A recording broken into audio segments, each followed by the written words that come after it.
The Stupid Stupid Message Bank. Message 3. And so this is Ep 9. And what have we done? Episode 8 is over.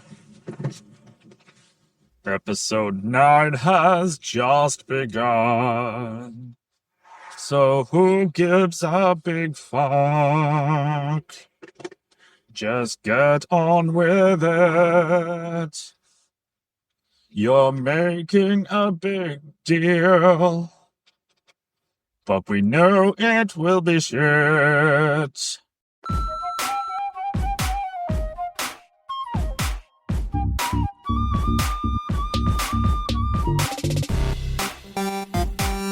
Stupid, stupid. Stupid, stupid.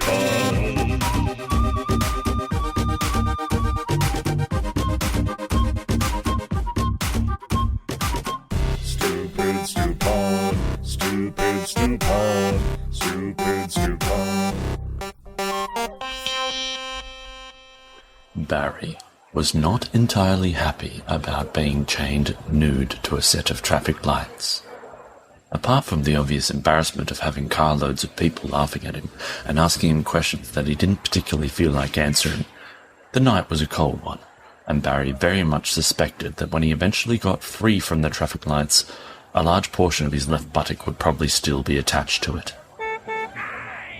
Still, it will be a funny story to tell my mates, Barry thought to himself, though he was having trouble extricating much mirth from the situation at the present moment. A freezing blast of wind surprised him suddenly with its ferocity, but it subsided almost as quickly as it had come.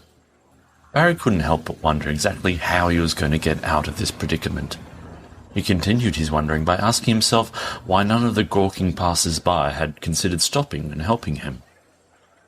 It didn't take him long to realize that if he himself was walking down the street and found himself in the company of a naked man chained to traffic lights, or anything at all for that matter, he would ever so subtly cross the street and hurry home to his Sudoku puzzles and his cat Timothy without a backwards glance.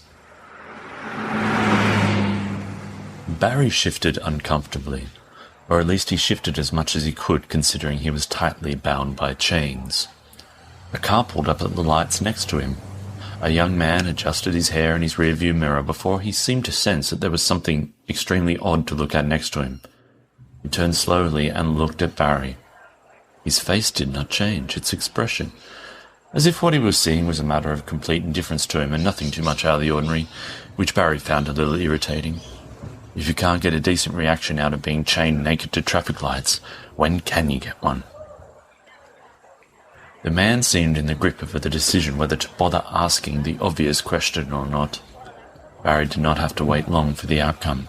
Hey mate, why are you chained to traffic lights without your clothes on? Because it hardly seemed worth the effort if I kept my clothes on, Barry replied. The man mulled over this answer for a moment or two, and seemed to come to the conclusion that it was unsatisfactory. No, I mean, how did this happen? He finally inquired. What difference does it make? Barry was losing the battle to control his temper. The light will go green in a moment. You'll drive off, and I'll be left here. You'll forget about me before you even get through your front door and reach for a chocolate-flavoured yogurt. That's amazing. I was actually thinking about chocolate-flavoured yogurt earlier today. The man's expression changed just for a moment into the one Barry had hoped to initially elicit from him. You know, I could try and help you get out. Would you? Barry asked. Well, thank you. Thank you so much. But you didn't want to tell me why you were there. The man continued. Perhaps there is some really important reason why you were chained to those traffic lights sans trousers. And if I interfered, it might have tragic consequences. What? Are you for real? This was the best retort Barry had at his disposal. Yes, maybe if you had been a bit more forthcoming with information, things might have been different. Bye. The man sped off, leaving Barry cursing the man's "My other car is a Porsche" bumper sticker as it disappeared down the street and out of view. Barry looked up at the stars in anguish, and he wondered whether anyone else in the universe was in the same position he was at this present time. Was there an alien on a far-off planet chained, or whatever they use, to some traffic lights, or whatever they use, freezing his extremities off and swearing loudly at other life forms who refused to help him? Under normal circumstances, Barry would have quite enjoyed daydreaming about things such as these, but at present, it only seemed to annoy him further. The alien will probably be able to alter its cell structure to escape its binds before hopping in its spaceship and racing to the nearest Spaceburger drive-thru. Barry's left elbow started to feel itchy, which Barry felt was a little beyond the joke. A dog appeared from around the corner and trotted casually towards Barry. Barry wasn't very good with breeds of dogs, but it was one of those ones who appear to be gratuitously jittery and has a ridiculous fringe covering its eyes for some reason that evolution has never deemed appropriate to make obvious to us. The dog stopped as it reached Barry and looked at him with a particular disdain Barry usually only received from attractive barmaids. Barry couldn't help but think that this was a bit rich, considering this dog looked like a chromosome-challenged bandicoot, but he was in no position to do anything about it.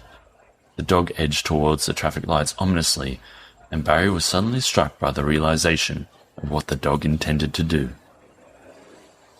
"Dog, I swear on all that's holy, if you lift your leg more than a millimeter off the ground, I will hunt you down all my days. I will do such things. What they are yet I know not, but they shall be the terrors of the earth." The dog was not in the mood to have Lear quoted at him. He edged closer, with a malicious glint in his eyes. His hind leg quivered as it began to rise. "Sebastian!"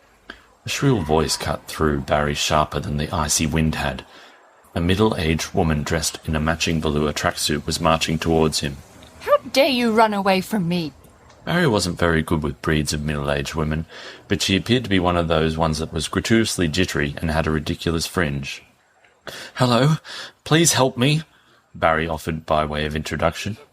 The woman looked at him in the manner of someone who had just found something unpleasant in their salad. "You should be ashamed of yourself," she said before grabbing her dog and turning to walk away. "Why? Do you think it was my idea to be here, you silly old tart?" Barry hated the fact that he retorted to insulting someone who, under different circumstances, he thought was probably a good, honest person. He felt that his emotional state being what it was, though, his comment nevertheless was valid. "It's disgusting. Some sort of prank, I suppose." Barry suddenly found himself unable to focus on the point in hand.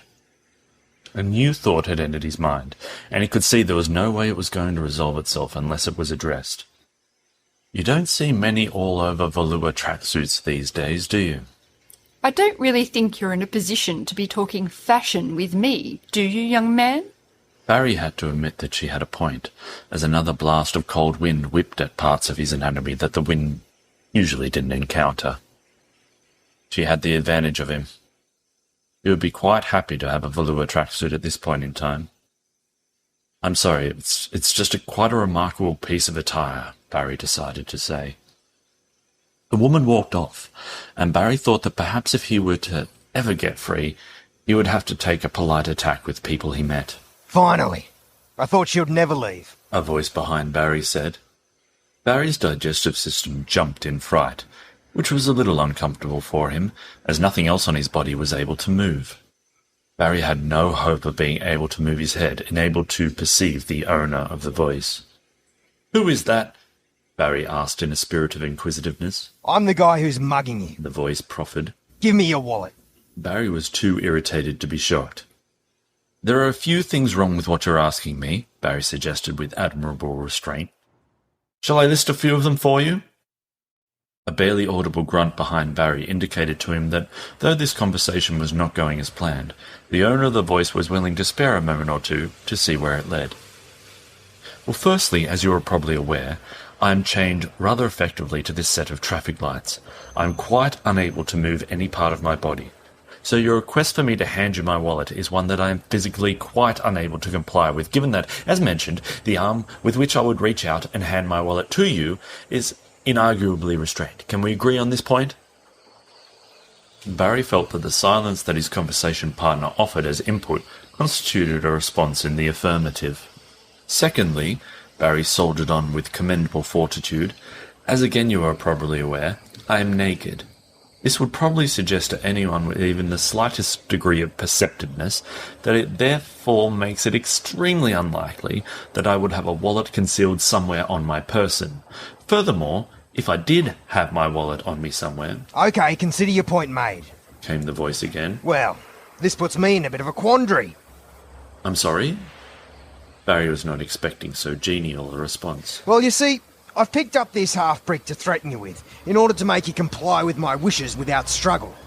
I will admit it isn't too effective as a concept if you can't move your head to see that I'm holding it, but it seems like a moot point now anyway.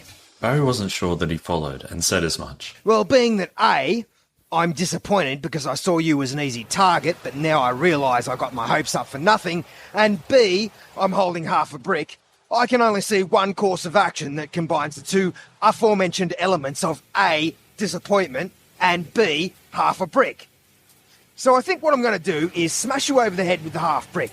This, I hope, will vent some of the frustrations I've felt over this situation, and, indirectly, my life in general.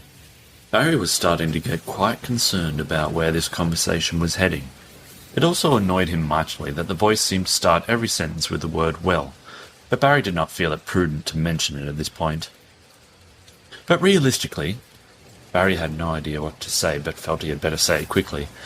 There is no actual need to beat a man who is chained to a traffic light senseless with half a brick. You could be philosophical about it and say to yourself, well, I made a mistake. I should have put a wee bit more thought into this one, but I'll know next time not to mug someone who is naked and bound. There is no need to cave his skull in with a piece of building material. I see your point, the voice said.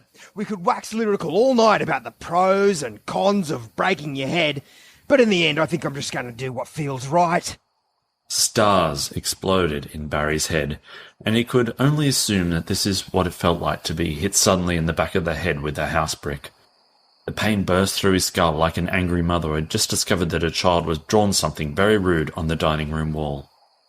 As Barry's head lolled back and his consciousness informed him that it wasn't hanging round and will pop back to see him later, he couldn't help but conclude that this had been quite a shitty evening indeed.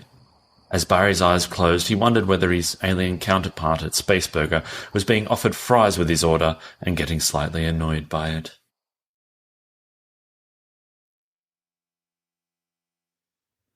Barry's Evening Out by Stuart Buckland, with David Buckland, Michelle Buckland, and Jared Smith.